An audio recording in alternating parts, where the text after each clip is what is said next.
Hey guys, இன்றைக்கு சூப்பர்வான ஒரு mutton குழம்பு தான் பார்க்க போகிறோம். நல்லா அரைச்சி கார சரமாக செய்ய போகிறோம். If you like let B start. இது என்னுடைய சிக்னேச்சர் ரெசிபி அந்த மாதிரி இருக்கும்.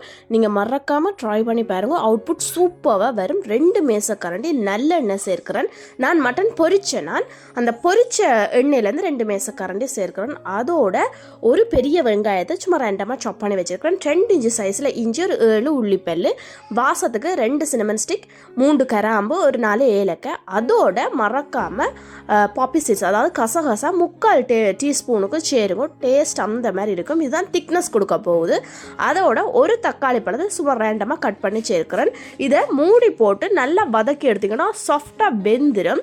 அதை ஒரு மிக்சியில் மாற்றிட்டு நல்லா கூலாக அரைக்க வேணும். உங்களுக்கு எவ்வளவு தண்ணி தேவையோ அவ்வளவு சேர்த்துக்கொள்ளுங்க. இடையில நல்லா இறுகி 1/2 டீஸ்பூன் மஞ்சள், 1 டீஸ்பூனுக்கு கரம் மசாலா, எங்களோட ஜஃப்னா கறித்தூள் 1/2 மேசக்கரண்டி சேர்த்துருக்கிறேன்.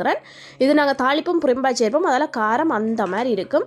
ஒரு 2 கப் அளவில் உண்டனை தண்ணி ஊற்றி நல்ல பேஸ்ட்டாக அரைக்க வேணும். ஏன்னா இது சூடாக்கல திக்காகிடும். அதால் நல்ல பேஸ்ட்டாக அரைக்கணும். இதுதான் இம்பார்ட்டன்ட். என்னென்னு சொன்னால் இதுதான் எங்களோட கறிக்கு அந்த மாதிரி ஒரு பொடி கொடுக்க போதும். அவ்வளவு டேஸ்ட் இதில் தான் இருக்குது.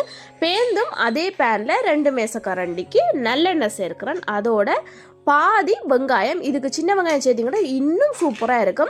ஒரு 2 காஞ்ச மிளகாய், ஒரு பச்சை மிளகாய், கொஞ்சம் கருவேப்பிலை சேருங்க. சேர்த்து நல்லா தாளிச்சிட்டு நாங்கள் அரைச்சி வச்ச இந்த கூழை சேர்க்க வேணும். பார்த்தீங்களா, டக்குன்னு திக்காயிரும். நல்லா தண்ணியாக ஊற்றினா டக்குன்னு திக்காயிரும். மூடி போட்டு ஒரு கொதி வந்த பிறகு கொஞ்சம் போல் உப்பு இப்போ கொஞ்சமாக சேருங்க. ஏன்னு சொன்னால் நான் ஆடு வேக வைக்கல, குக்கரில் 5 விசில் விட்டு எடுத்து வச்சிருக்கிறேன்.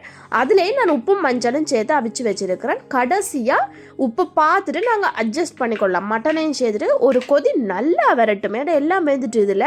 ஸோ நாங்கள் ப்ரெஷர் பண்ண தேவையில்லை. ஒரு கொதி நல்லா வந்த பிறகு அடுப்பை ஆஃப் பண்ணிவிட்டு ஒரு பாதி லெமனை புழிஞ்சு விட்டுட்டு நல்ல சுட குத்தரிசியோட வச்சு சாப்பிட்டிங்கன்னா சும்மா அந்த மாதிரி இருக்கும். உங்களோட வீட்டில் மறக்காமல் ட்ரை பண்ணுவோம். இதில் தேங்காய் பால் சேர்க்காதபடியே இது வேலைக்கு பழுதாகாது. 2 நாள் வரைக்குமே நல்லாவே இருக்கும். அதே மாதிரி இருக்கும். சுட வச்சு சாப்பிடுங்க. சட்டியில் வச்சு சுட வச்சு சாப்பிடுங்க. ஃப்ரிட்ஜில் வச்சு சாப்பிடாங்க. அவ்வளோ டேஸ்ட் வராது. இன்னொரு வீடியோவில் பார்ப்போம்.